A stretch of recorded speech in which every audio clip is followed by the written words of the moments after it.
On April 16, 1945, a massive Japanese transport ship named the Kobe Maru sailed into the heart of Poyang Lake under a perfectly clear sky. It was over 2,000 tons, carrying hundreds of soldiers and a literal fortune in looted Chinese artifacts.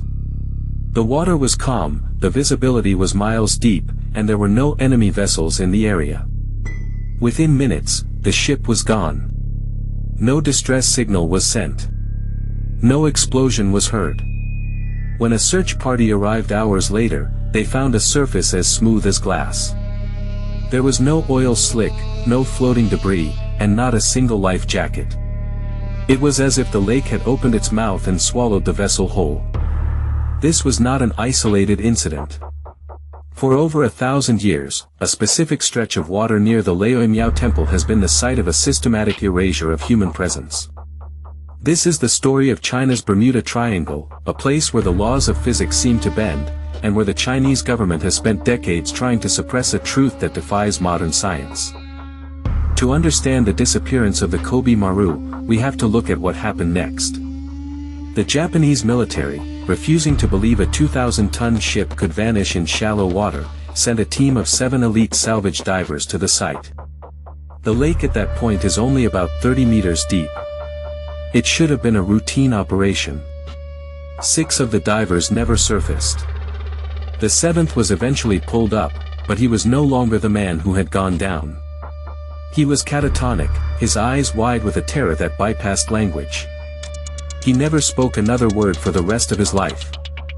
In 1946, the American salvage expert Edward Shore was hired by the Chinese government to find the Kobe Maru and the lost divers. Shore and his team spent months scanning the floor of Poyang Lake. They found nothing. No metal, no wood, no bones. Upon his return to the United States, Shore claimed that during a dive, he saw a blinding light erupting from the lake bed and felt a rhythmic vibration that nearly shattered his teeth. He described the sensation not as water, but as a vacuum that wanted to pull his soul out of his chest. The anomaly is centered near the northern shore, where the Laoye Miao, or the Old Lord Temple, sits perched on a jagged cliff. Local legends speak of a giant turtle that helped a founding emperor win a decisive naval battle in 1363, promising to protect the waters forever. But the data suggests something far more mechanical and far more terrifying than a legend. Between 1960 and 1990, more than 200 vessels vanished in this specific corridor. The casualty list exceeds 1,600 people. In nearly every case, the pattern is identical. The weather is reported as fine. Suddenly, a localized wind kicks up, the water turns black, and the ship is dragged downward at an angle that defies buoyancy. The most chilling part of the record is the frequency. In one single day in 1985, 13 different boats vanished in separate incidents within the same 3-mile radius. The Chinese government launched a massive scientific expedition in the late 1980s, involving geologists, physicists, and naval engineers. They expected to find a giant whirlpool or perhaps a massive underwater cavern system. What they found instead was a magnetic nightmare. The limestone deposits beneath the lake bed are infused with high concentrations of magnetite. Instruments on the research vessel began to malfunction as soon as they entered the Laoye Miao zone. Compass needles didn't just spin, they vibrated so violently they snapped. But magnetism alone cannot sink a ship in seconds. The scientists then turned their attention to the atmosphere. Infrared satellite imagery revealed a shocking topographic anomaly. The mountains surrounding the lake are shaped in a way that creates a wind tunnel effect, funneling massive air masses into a concentrated point directly above the temple. When these winds hit the water, they don't create waves, they create a localized high-pressure zone that can literally push a ship underwater. Yet, this explanation fails to account for the lack of wreckage. If a ship is pushed down by wind, the wood, the lifeboats, and the bodies should eventually float to the surface. In Poyang Lake, they stay gone. In 2011, a 1,000-ton sand carrier disappeared in the middle of the afternoon. Divers searched for 3 weeks and found absolutely no trace of the hull. It is as if the sediment at the bottom of the lake is not solid ground, but a form of liquid sand that acts like a quicksand trap on a massive scale. When a vessel reaches the bottom, the shifting silt, driven by underground currents, buries it within minutes. But even the liquid sand theory hit a wall when researchers discovered the limestone caves. Deep sonar mapping revealed a network of subterranean tunnels running beneath the lake floor, some of them miles long. These tunnels are connected to the Yangtze River. The theory shifted. The ships weren't being buried, they were being sucked into the earth. The logical pivot occurred when researchers realized the water levels in Poyang Lake fluctuate more than almost any other lake on Earth. During the dry season, the lake nearly disappears, leaving behind a vast meadow. You can walk on the very ground where the Kobe Maru vanished. And this is where the mystery turns from geological to conspiratorial. During these dry periods, people have searched the lake bed with metal detectors and heavy machinery. They have found ancient coins, broken pottery, and small anchors. But the 2,000-ton Kobe Maru, the 13 ships from 1985, the sand carriers from the 2000s, they are not there. There are no massive indentations in the mud. There are no rusted skeletons of Japanese steel. It is logically impossible for a ship of that size to vanish from a lake bed that eventually turns into a dry field. This suggests that the disappearances are not happening on the lake bed we see. In 2016, a whistleblower from a provincial geological survey leaked a report suggesting that the magnetic anomalies at Laoye Miao are not natural. The report claimed that the magnetite levels are too concentrated to be accidental and that the light reported by Edward Shore in 1946 matches the signatures of a high-energy plasma discharge.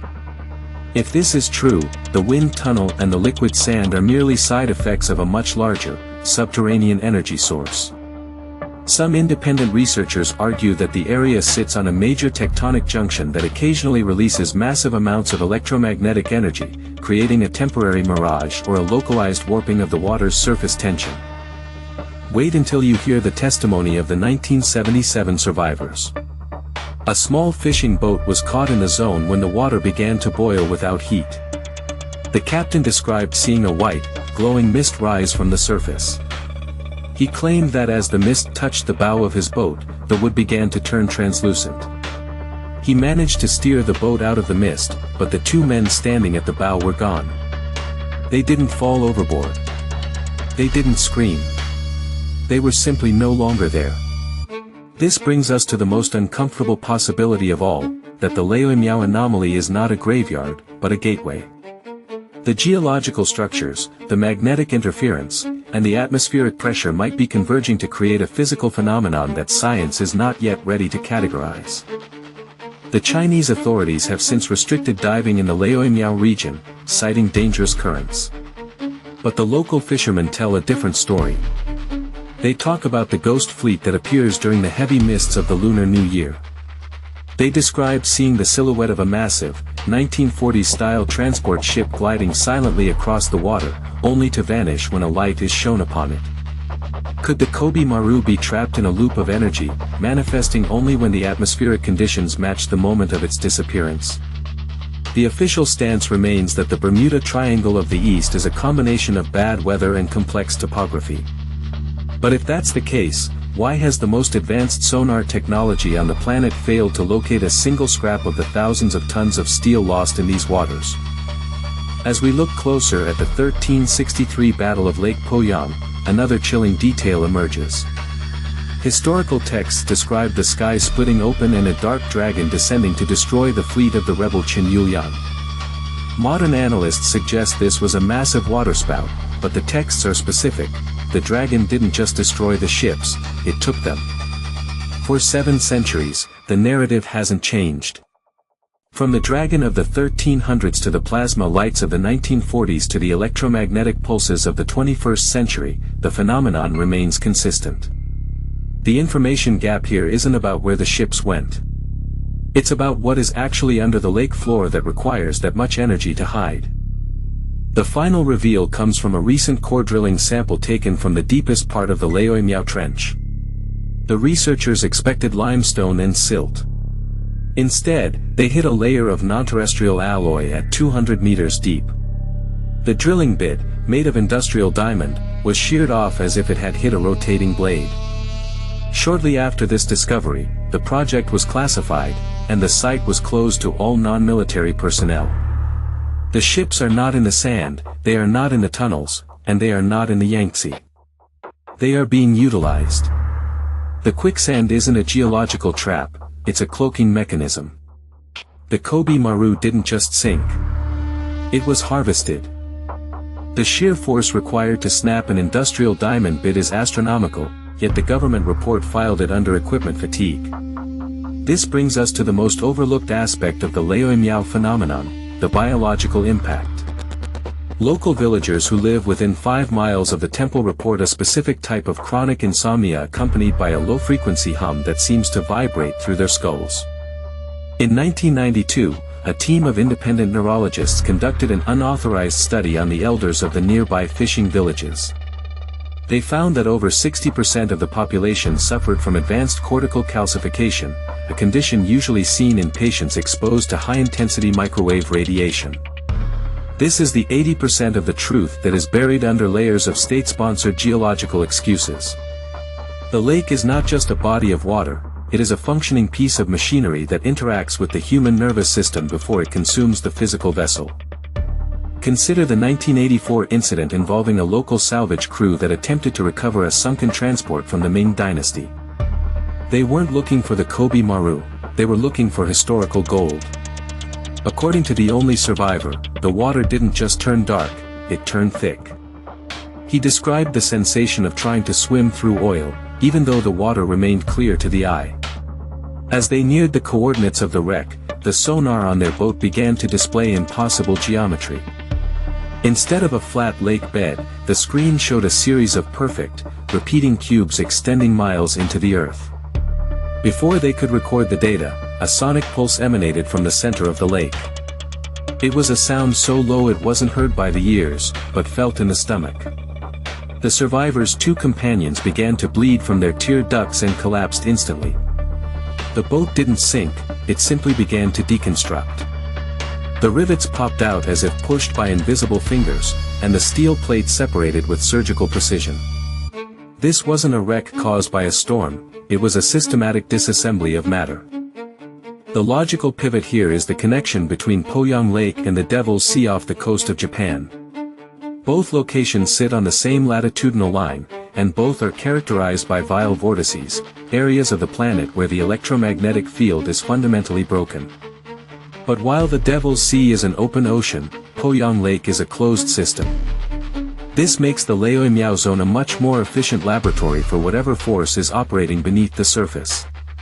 In 2005, a high-altitude surveillance drone caught a brief thermal signature over the lake during a localized mist event. The signature wasn't of a ship or a plane. It was a massive, heat-generating structure roughly the size of a football stadium, hovering precisely 3 feet above the water's surface. It was invisible to the naked eye, but its thermal footprint was 400 degrees Celsius. Within 3 seconds of being detected, the drone's optical sensors were fried by an EMP burst. This leads us to the cold truth regarding the 1945 Kobe Maru disappearance. If the ship was carrying looted Chinese artifacts, many of which were made of specific bronze and jade alloys from the Zhou dynasty, it wasn't just a transport ship. It was a massive conductor. Ancient Chinese jade has long been studied for its unique piezoelectric properties, the ability to generate an electric charge under pressure. By filling a steel hull with tons of these artifacts and sailing it directly into the most magnetically volatile zone on Earth, the Japanese may have accidentally triggered a massive energy harvest. The lake didn't sink the Kobe Maru because of a storm, the lake claimed the ship because it reached a critical mass of conductivity. The 2016 leaked report suggests that the non-terrestrial alloy found during the core drilling is actually a massive grounding rod that has been in place for millennia, drawing energy from the Earth's core and using the lake water as a coolant. The why becomes clearer when we look at the frequency of the disappearances during periods of solar flares. There is a 94% correlation between peak sunspot activity and the vanishing of ships in the Laoye Miao corridor. When the Earth's magnetosphere is stressed by solar winds, the engine beneath Poyang Lake accelerates its intake. The ships are merely caught in the intake valve. This explains why the 1985 disappearances happened in a single day.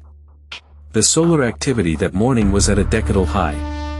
The lake was feeding. The how is even more unsettling. Advanced fluid dynamic simulation suggests that if you vibrate water at a specific frequency, you can create a hole in the liquid that lasts for several minutes. A ship entering this hole wouldn't sink, it would fall. It would hit the lake bed with the same force as if it had been dropped from a skyscraper. But the final mystery remains, the missing bodies. In any other maritime disaster, the remains are eventually recovered or wash ashore. In Poyang Lake, the human element is completely erased. This suggests that the process isn't just physical, it's molecular. If the light and plasma discharges reported are accurate, the biological matter of the cruise is likely being broken down into its base elements. The 1977 survivors who saw their crewmates turn translucent weren't seeing a ghost, they were witnessing a state change of matter. The human body is 70% water. In a high-energy electromagnetic field, that water can be flash vaporized, leaving nothing behind but a faint organic residue that is immediately diluted by the lake. As we reach the final conclusion, the synthesis of all available data points to a singular, terrifying reality. The Laoye Miao temple was not built to honor a protective turtle, it was built as a warning station. The old lord it refers to is not a deity, but a presence that predates Chinese civilization. The Chinese government's classification of the site and the restriction of all independent research are not to protect people from dangerous currents. They are to protect the engine. The ships, the soldiers, the artifacts, and the thousands of civilians lost over the centuries are not victims of a natural disaster. They are the unintended fuel for a subterranean system that regulates the tectonic stability of the region. The Kobe Maru is not at the bottom of the lake. It has been integrated. Its steel is now part of the alloy, its cargo is now part of the conductor. The most chilling evidence was found in 2021 by a rogue urban explorer using a deep-water drone with a tethered fiber optic cable to bypass the magnetic interference. For 4 seconds, before the cable was severed by a high-energy discharge, the camera captured a glimpse of the trench floor. He didn't see wreckage. He saw a series of glowing, hexagonal structures arranged in a perfect grid, pulsing with a rhythmic blue light. Resting directly in the center of one of these hexagons was a rusted, 1940s-era Japanese naval compass. It wasn't broken. It was floating in the center of a pressurized bubble, its needle spinning at a speed that blurred into a solid circle. The lake hasn't finished its work.